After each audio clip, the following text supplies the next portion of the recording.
The year was 2081, and everyone was finally equal. In this single scene analysis, Sarah and I will prove how the introduction scene in the short film adaptation 2081 emphasizes how extreme government control is detrimental to bettering society and uses satire to show the absurdity. We will also go into the similarities and differences between the way that the film adaptation created this meaning and the way that the original text created a similar meaning. We will analyze individual film elements in this first scene and explain how each one combines to give the meaning we interpret. So, let's get started.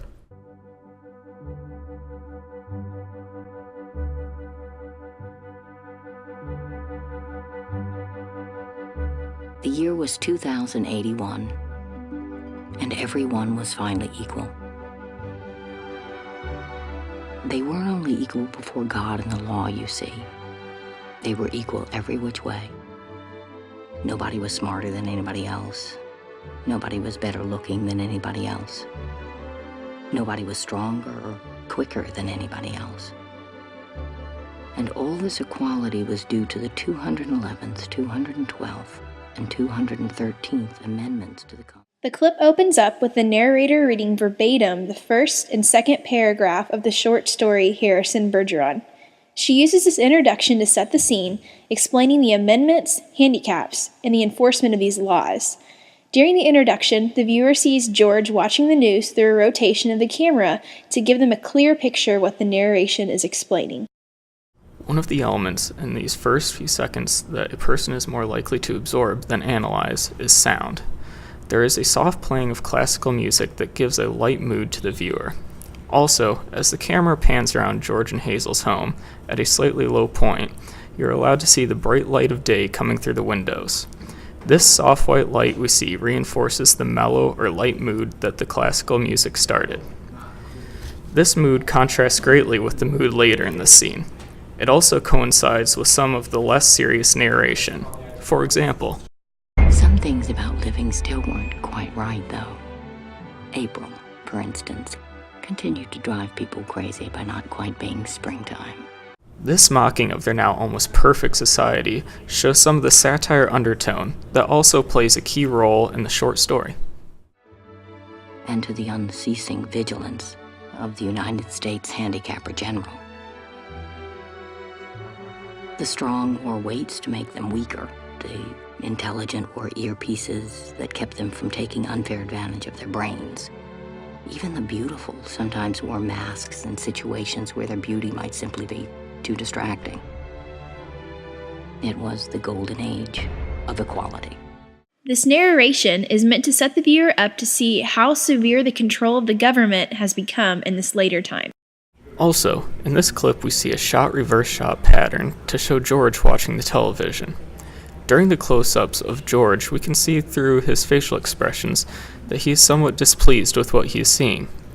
These shots, coupled with the narrator explaining the Handicapper General's unceasing vigilance, gives way to the notion that George might not be happy with the government's intrusion in his life. And it was in that clammy month that the HG men came to take George and Hazel Bergeron's son, Harrison, away.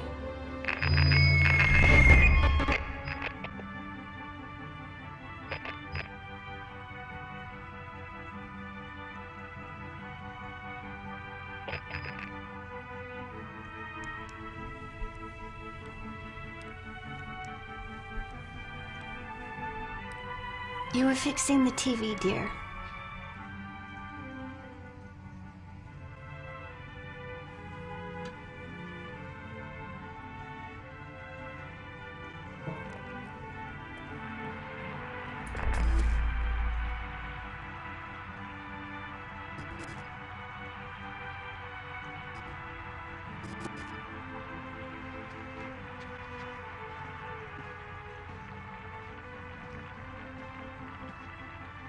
I bet that was a real pretty dance, that dance she just did. Shots that show Hazel knitting on a nice but average couch with a normal lamp behind her show that George and Hazel's life is middle class and average. This is also emphasized by the pictures on the wall when George is fixing the TV and the pan shot that shows a table in front of Hazel. Other parts of this clip that emphasize the average lifestyle of this couple through the mise-en-scène include the shots later on that show Hazel in their average-sized kitchen. This is important because it shows they were not necessarily incredibly wealthy, successful, high-society people before the amendments took place. These amendments clearly affected the general public greatly as well. At this point, we realize that the earlier parts of this scene were a flashback of George's, and that his mental handicap had snapped him out of it, as we hear the same loud noise and the screen flashes to emphasize the effectiveness of the handicap. After George comes to, we can sense a shift in the mood. This is done through the use of lighting, sound, and the viewer's realization of what situation George is in. The lighting is now much darker and artificial, originating from a couple of lamps in the living room. Also, the music is quieter and uses more low notes. Here's a comparison of the music in the very beginning and the music now.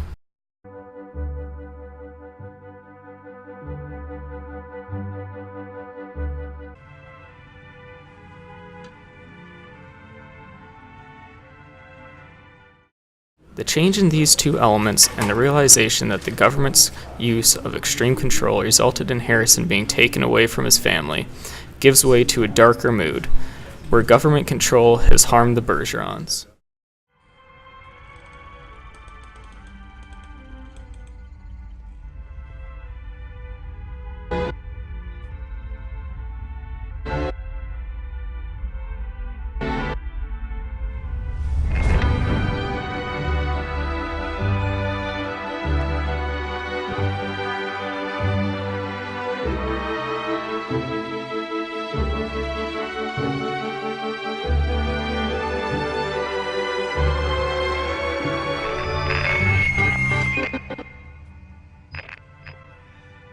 Ooh, what was it this time?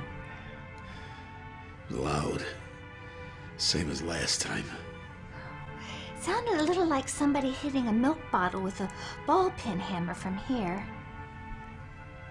You know, it must be very interesting to hear all the different sounds, all the things they think up. It isn't. Only if I was the handicapper general, you know what I'd do? I'd have chimes on Sunday. Just chimes, kinda in honor of religion. In the last clip of our analyzed scene, we encounter a large amount of dialogue that expresses both detrimental government control and satire that is brought about through George's character. As Hazel asks questions and makes statements about George's latest mind scrambling, we get to see some of George's frustration towards his situation.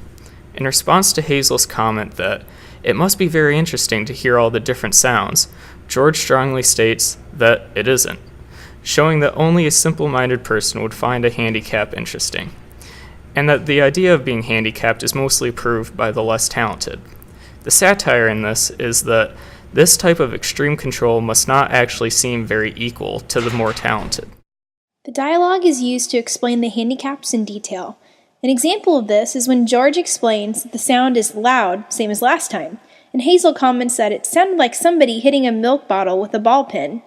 A little later on, the dialogue also explains the punishment of taking the balls in a handicap out, which is $2,000 and 2 years in prison for each ball that is taken out. In this scene, the dialogue is used to emphasize the severity of the handicaps and how much they control the lives of those who wear them.